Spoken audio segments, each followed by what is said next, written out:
Hey everybody, what's up? Welcome back to the channel.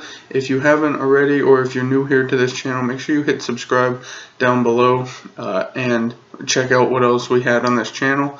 Check out the previous inconsistency videos I did on this channel where I did inconsistencies in Jurassic Park and the Lost World Jurassic Park. So without further ado, let's get right into this. I'm the Clayosaurus Rex from the Hills Maniacs, and today I answer the question in the title of this video: are there inconsistencies in Jurassic Park 3? So the first point I want to bring up in Jurassic Park 3, if you've seen the other two, you know how this works. Basically, I go through and rewatch a movie, kind of find any inconsistencies or flaws or things that don't make sense in the movie, and just kind of go over it here in a video. And again, this isn't to make anything seem bad or just seem like I don't like something, because that's not what this is for. This is just for fun, so don't freak out.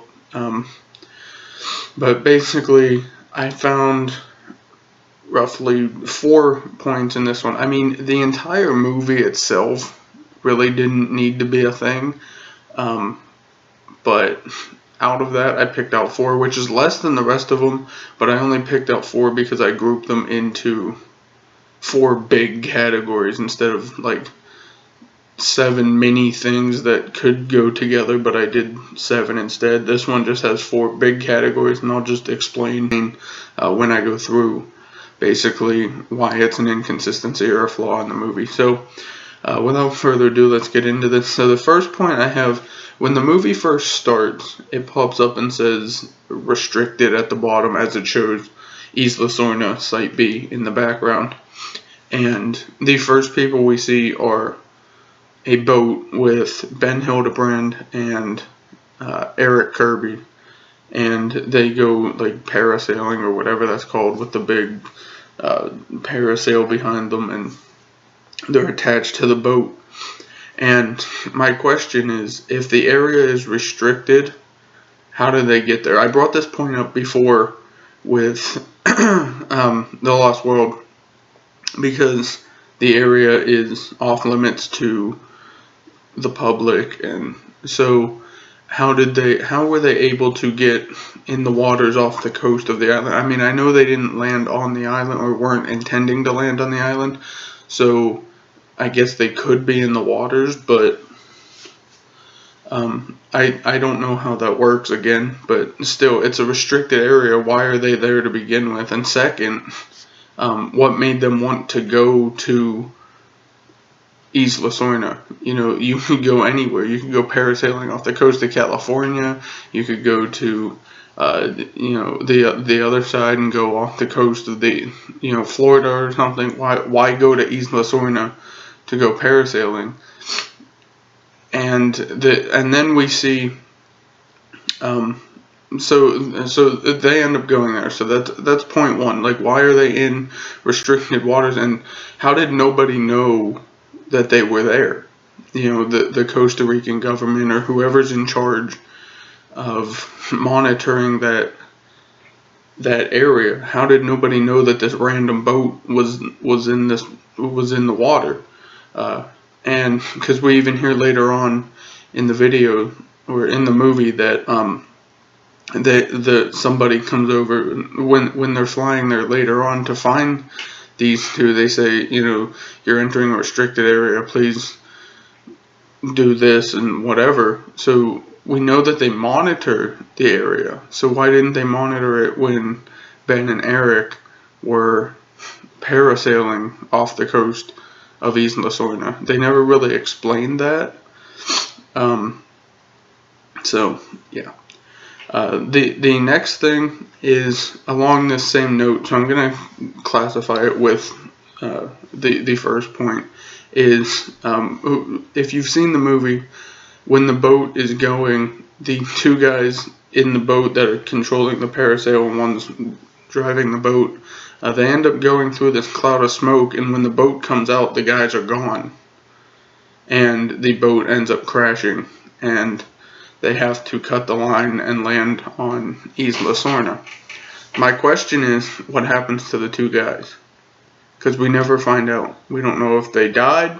We don't know if something came down and ate them. We don't know if they purposely jumped off the boat, make sure that something ended up happening. Like, we don't know what happened to these two guys. Because Eric even asked that. He said, what happened to them? And Ben's like, I don't know. So they never explain what happens to the two guys in the movie. And I think it was pretty much a big flaw in the movie. Like, if they got eaten, then you should explain that later on. Like, have them find remnants of one of the guys or something, or if they did just jump off the boat, have them, like, coming up on land somewhere or something, show something to show what happened to the two guys. But they never even bring it up again after the first part of the movie. And I know it's not important, but still, if you're going to show the boat empty, and that's why they ended up crashing and having to land on the island, then you should probably bring up the point as to why they're gone in the first place. The next point I want to bring up is, if you've seen Lost World, Jurassic Park, you know all the different dinosaurs they've seen. There was Tyrannosaurus Rex, there was raptors on the island. One thing we didn't see that we do see in Jurassic Park 3 is a Spinosaurus aegypticus, according to Alan Grant. And it wasn't there in the second movie, but it's here in the third movie. And Billy, who is Dr. Grant's assistant, says he doesn't remember seeing that on InGen's list of dinosaurs on the island. And Alan says it wasn't on the list. It makes me wonder what else they're up to. So my question is, how did the Spinosaurus get to Isla Sorna? And who put it there? Did InGen put it there?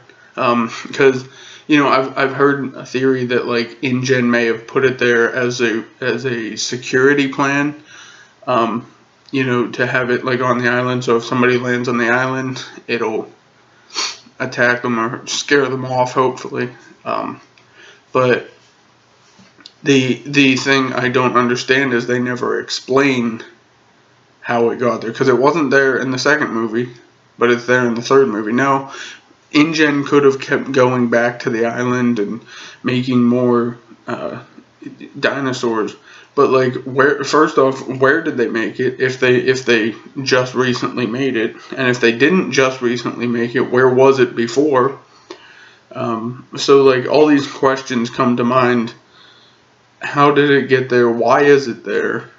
And on that note, because the Spinosaurus can go on land or in water, why would you put a dinosaur that can swim on an island where it could swim off the island and go somewhere else? Because maybe that's what happened to the two guys on the boat that got eaten. Maybe the Spinosaurus attacked them, and they couldn't reveal that yet, because it would give away the big dinosaur in the movie that they're supposed to be afraid of. Instead of a T-Rex, it's now the Spinosaurus. But they never showed that was the thing that attacked the boat people. They never. I mean, we do know that it can swim in water and it can attack boats, because it does it later on in the movie when Alan Grant and the Kirbys and Billy and Eric were all trying to run away, and they find this random boat and end up escaping. I mean, if you haven't seen the movie, then sorry, but they do end up escaping. They find Eric on the island, and they end up escaping. But we see the Spinosaurus come up in the water. It keeps its fin out of the water, kind of like a shark, and it swims over and starts attacking the boat. And so we never find out how it gets there or why it's there.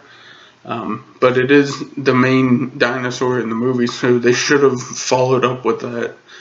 Even having some kind of thing, like, at the beginning, maybe, where it shows somebody, bringing it in or something, but they never had it in the movie. So I don't know. The next point I have is what happened to Ben Hildebrand, because in the movie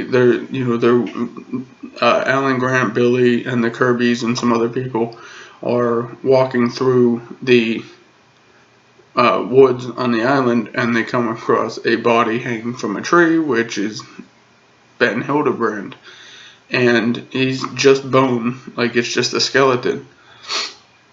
They never say if the Spinosaurus ate him, if something else ate him, like how. I mean, we know how he got in the tree, but how did he not escape the tree? Like, what happened between the period? Because we see on the camera that Ben had, they end up, when they crash onto the island, they end up getting stuck in a tree, and Ben ends up dropping Eric down to the ground.